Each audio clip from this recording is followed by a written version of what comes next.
In 586 BC, King Nebuchadnezzar of Babylon personally led his army to the gates of Jerusalem.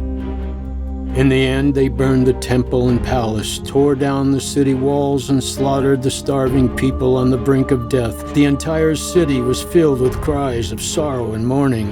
Caravan after caravan of captives left their shattered homeland, beginning a long and grueling journey to the rivers of Babylon. There they could not help but lament, "Where is our God? Has he forsaken us?" Looking back 400 years earlier, Israel had experienced a time of immense glory. Its territory stretched from the great river to the border of Egypt. The magnificent temple was overlaid with gold, and the sounds of worship resounded through the heavens. God had led them out of Egypt, where they were enslaved, into the promised land of Canaan, dwelling among them and pouring out his blessings upon them. Peace to you, brothers and sisters. Today we find ourselves in Israel, a nation that has passed through many trials and transformations, and yet now stands prosperous and strong. Did you know the people of Israel wandered in exile for over 2,500 years? It wasn't until 1948 that they officially reestablished their nation on the land of their ancestors. How did they fall from being a powerful kingdom, first dividing, then collapsing, and eventually being forced to leave their homeland?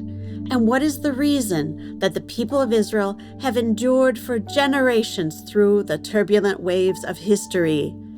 This is precisely what the author of the Book of Kings seeks to reveal to us.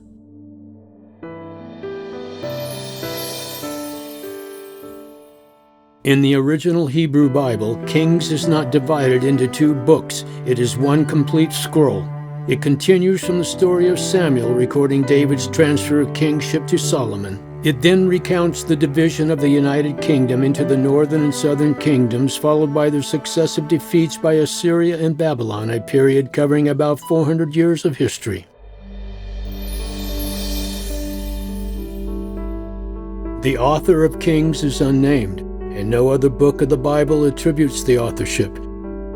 However, the Jewish Talmud suggests that Jeremiah may have written it, because the final chapter of Jeremiah, chapter 52, is nearly identical to the final chapter of 2 Kings, chapter 25. The traditional view that Jeremiah is the author is quite reasonable, especially given the prominence of the prophetic role in divine revelation throughout the entire book.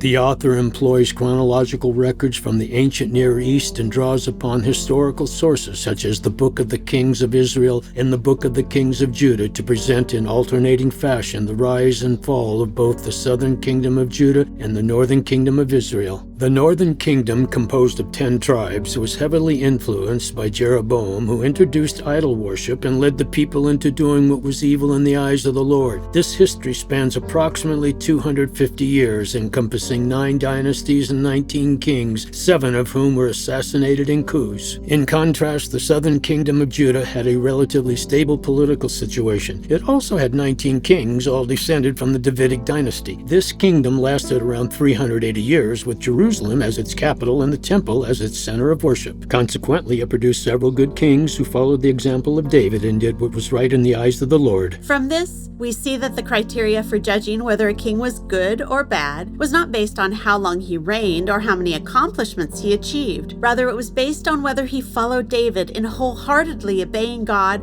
or followed Jeroboam in using idolatry to consolidate power. Thus, the author of Kings is not merely a historian or literary scholar. He is also a theologian deeply concerned with the spiritual well-being of God's people. This can be seen clearly in how the author, after the fall of the northern kingdom to Assyria, devotes a lengthy section to explaining the spiritual principles behind the event. This occurred because the people of Israel had sinned against the Lord their God, who had brought them up out of the land of Egypt from under the hand of Pharaoh, king of Egypt. They had worshipped other gods.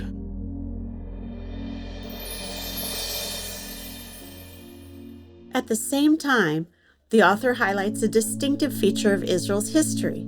Crisis can become a turning point, depending on whether the people involved choose to turn back to God in the midst of it.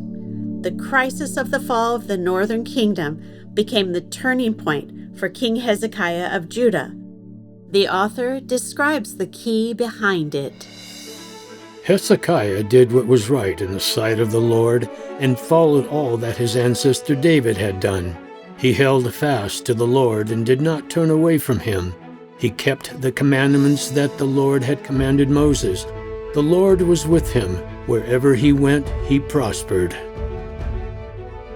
Through the story of King Hezekiah, the author reminds us what we should fear is not crisis itself, but the failure to seek a spiritual turning point within the crisis.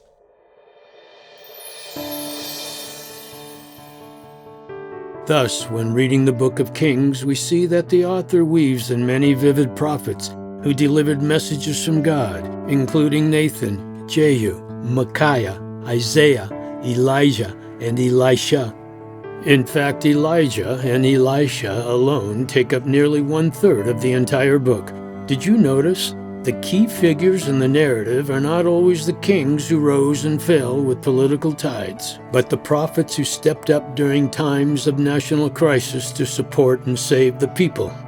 When Sennacherib, king of Assyria, destroyed the northern kingdom and tried to conquer the south, King Hezekiah listened to the counsel of Isaiah, went into the temple and prayed to the Lord, thus delivering Judah from destruction. It turns out the prophets were the key figures of Israel. The author integrates royal chronicles with the ministry of the prophets to craft a theologically rich historical account. Through it, he delivers a message to the post-exilic people. The political fate of Israel was determined by its spiritual condition. Israel fell because its kings turned away from God and repeatedly rejected the warnings conveyed through the prophets. Yet one might ask, how could God allow his people to become so rebellious? As both the northern and southern kingdoms marched toward destruction, where could the kings find a way out or a glimmer of hope?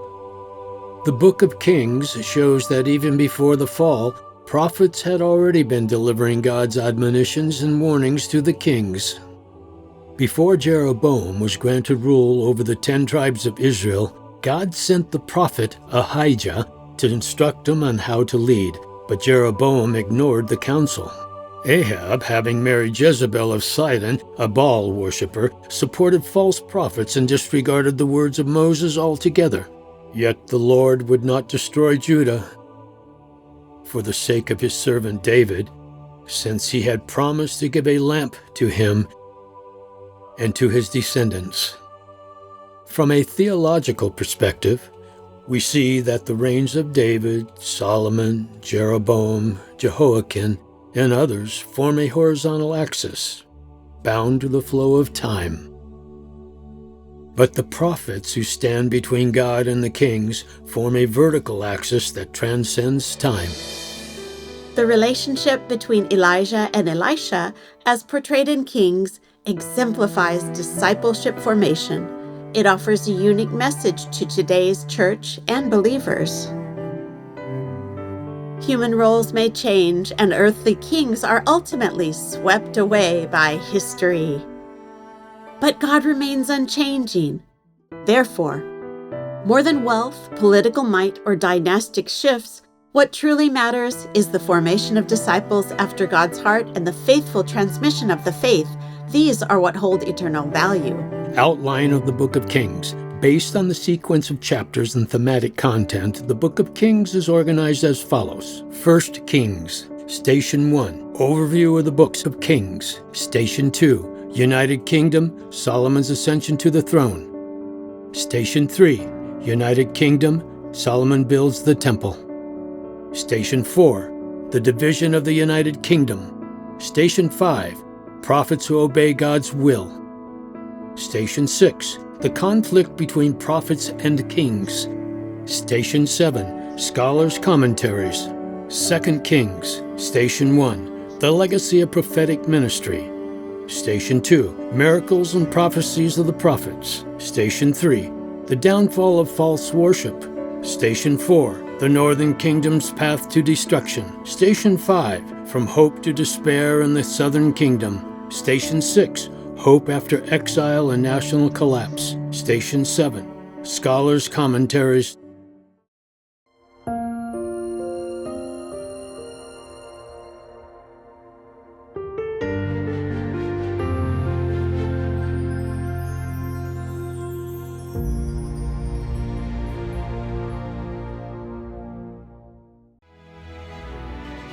Spring of Water International Ministries invites you to journey with us, giving seed to the sower and bread to the eater. For more details, please contact Spring of Water International Ministries.